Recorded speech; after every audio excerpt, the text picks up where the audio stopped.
Um chamado de São Bernardo do Campo, em áudio e vídeo, Thiago Muniz.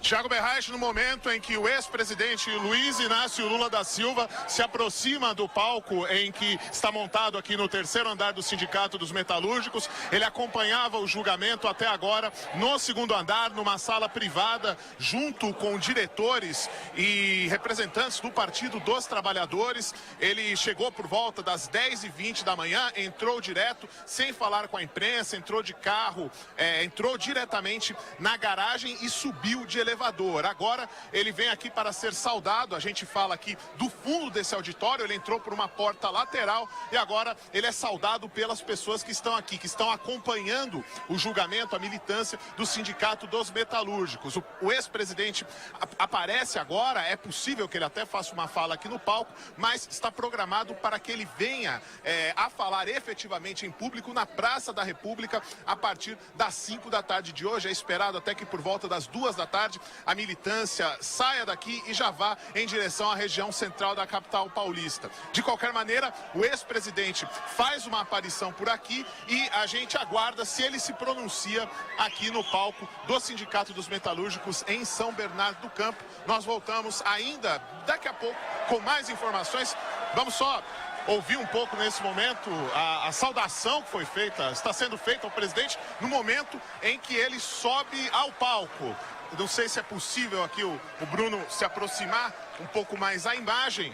O presidente ele vai ao palco, está do lado do fotógrafo que sempre o acompanha, Ricardo Stuckert, membros da diretoria do Sindicato dos Metalúrgicos. É possível ver o ex-prefeito de São Bernardo do Campo, Luiz Marinho. Por enquanto, ainda aqui nas caixas de som do sindicato, a gente ouve o áudio da sessão no Tribunal Regional Federal da 4ª Região, mas o palco já está tomado e o ex-presidente pega o microfone. Vamos saber se é possível ouvi-lo. Ele ainda se prepara para falar, tem um problema no sistema de som, na verdade. Ele está com o microfone na mão, o ex-presidente Luiz Inácio Lula da Silva. A equipe aqui dos sindicatos metalúrgicos tenta resolver o problema. Está no palco também o ex-ministro das Relações Exteriores, Celso Amorim. Ele está bem do lado do ex-presidente Lula. Do lado do ex-presidente também está o presidente do Sindicato dos Metalúrgicos, Rafael Marques. O ex-presidente fala, vamos ver se é possível ouvi-lo.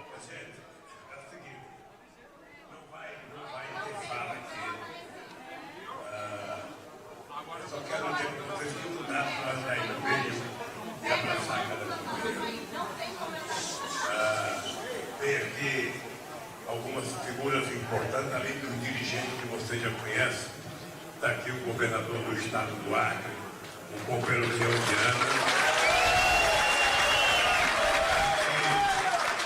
O índio mais famoso do Brasil, o nosso Wellington, governador do Piauí. Está aqui o governador, nosso querido Pimentel, governador do estado de Minas Gerais.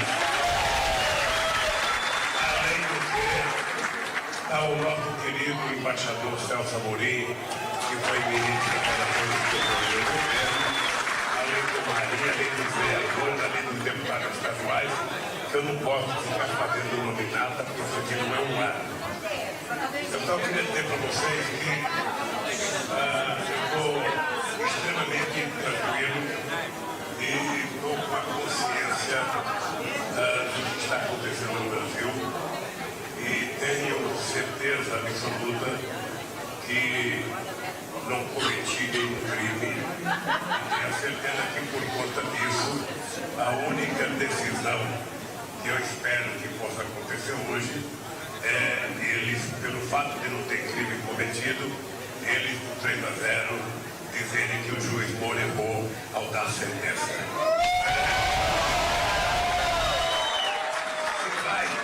Se vai acontecer ou não, eu não sei.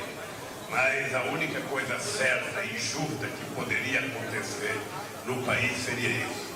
Se não acontecer, nós temos ainda muito tempo pela frente para tentar mostrar o equívoco, para tentar mostrar as mentiras que foram contadas, sabe, contra o PT, contra o Lula, sabe, nesses últimos anos.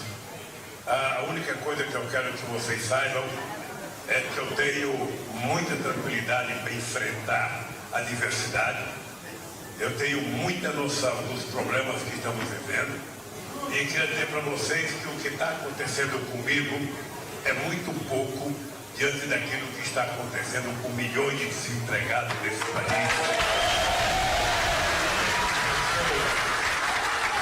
Milhões de pessoas que foram massacradas e que ainda não compreenderam o que vai acontecer com a reforma trabalhista, e com milhões de pessoas que vão ser sacrificadas com a reforma da Previdência que eles querem fazer. Eles não querem fazer uma reforma da Previdência para mexer, sabe, no salário do desembargador, no salário do juiz, no salário do delegado, no salário do general. Eles querem mexer no salário do povo trabalhador e, sobretudo, mexer naqueles que ganham mais. Porque o que incomoda eles e que eles dizem que a Previdência é deficitária é porque em 88, quando nós fizemos a Constituição, a gente criou uma política de seguridade social, colocando naquela época 6 milhões de trabalhadores rurais que não tinham direito à Previdência para receber Previdência, e criamos um fundo para garantir que as pessoas recebessem a Previdência. Eles várias vezes quebraram o Brasil, e toda vez que o Brasil tem uma situação difícil, eles dizem: déficit na Previdência, déficit na Previdência. Se vocês quiserem pegar um texto, vocês vão perceber da Laura Tavares, a filha da mulher da Conceição Tavares, que tem 32 anos de especialidade no Previdência Social, em que ela mostra que de 2004 a 2014... 11h27 aqui na Jovem Pan, o ex-presidente Lula falando no Sindicato dos Metalúrgicos, professor Marco Antônio Villa. O de sempre, né? Sem tirar nem pôr. Ele é um psicopata, né? Então é natural que ele tenha esse tipo de intervenção mesmo hoje, no dia do seu julgamento. É o claro comportamento de um psicopata. Curioso como ele se refere a ele mesmo. Ele fala das acusações contra o PT, contra o Lula. Ele é uma terceira pessoa, né? Ele está falando... Então, existem duas pessoas, o Luiz Inácio da Silva e o Lula. Inacreditável, né? Essa meia dúzia não trabalha, não? Não trabalha. Ele falou dos milhões de desempregados, criados pelo governo do PT, os milhões de desempregados. Agora, o incrível é a cara de pau, mas em certa época ele tinha o domínio do discurso. Você remar contra a corrente não foi fácil durante o período. Ele, por exemplo, afirmou sobre os que foram incluídos na Previdência Social pela Constituição de 1988. Ele é um mentiroso. A mesma Constituição que o PT votou contra. Acabou assinando, o PT assinou a Constituição, mas votou contra. Aí havia, inclusive, tendências que queriam não só votar contra, mas não assinar. Então ele votou contra, excetuando um deputado, eram 16. Um deputado do PT, o João Paulo, lá de João Molevade, foi o único que votou a favor do texto da Constituição. Então, portanto, essa inclusão dos 4 milhões de trabalhadores rurais que ele citou, foi contra a vontade do PT. Ele está trazendo para si algo que eles votaram contra. Então, esse conjunto de mentiras é digna de uma pessoa que já não sabe mais o que é verdade, o que é mentira, não sabe nem mais o que ele fez, o que ela fez. Ele é um doente, é um psicopata. Agora, e tudo indica que apesar do que ele imagina, e ele está cercado por uma pleiade ali, olha, só tem bandido, hein? Fernando Pimentel, por exemplo, aquele da kitnet cofre, não podemos nos esquecer com o Bené, não é Benê, Bené, que era o caixa dele, comprou uma kitnet em BH só para guardar dinheiro, a chamada kitnet cofre. E os outros asseclas que o cercam, grande parte deles envolvidos na Operação Lava Jato. Portanto, isso daí é esperado do Lula, né? Agora, uma coisa interessante é o seguinte, o pouco número de pessoas. Eu conheço esse sindicato, já estive lá há muitos anos, conheço a rua, conheço a região, né? Conheço muito bem São Bernardo, muito pouca gente compareceu na tal mobilização. Eles trouxeram gente de tudo que é lugar. Um fracasso. Assim como um fracasso em Porto Alegre, assim como será à noite, eles tentam fazer uma manifestação na Praça da República, final da tarde, também será um fracasso. Ou seja, aquilo que nós insistimos, e a demonstração é inequívoca. O PT não mobiliza ninguém, não vai colocar fogo no país, não vai fazer nada, né? Acabou o poder do PT. Só aqueles que inclusive fizeram muito pouco pelo impeachment, é que continuam acreditando que o PT mobiliza alguém. O PT não mobiliza ninguém. E o Lula vai perder. E claro que a nossa expectativa, acho que de todos os brasileiros, de bem, é que seja 3-0. E aí podem registrar. tudo que estão falando hoje, que vai demorar, não vai demorar nada. Primeiro, lembre-se, uma última observação.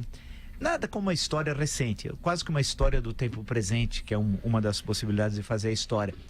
Dá uma olhadinha, se vocês observam, antes de ser marcado o julgamento para o dia 24 de janeiro, quanta gente não escreveu de que esse julgamento só seria realizado em abril?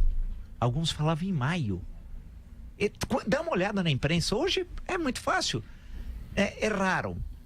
E alguns falavam o seguinte: o julgamento vai ser em maio, aí vai acontecer não sei o quê, quando for entrar com os embargos, não sei o quê, não aconteceu nada daquilo. Ou seja, o julgamento foi em janeiro, se for 3-0, vai ser os embargos declaratórios, não cabe os infringentes nesse caso, né? E vai ser tudo muito rápido. Ah, mas vão sair 2 desembargadores de férias. Sim, é verdade. Mas tem já os substitutos, inclusive, que acompanham a Lava Jato e que sempre tomaram...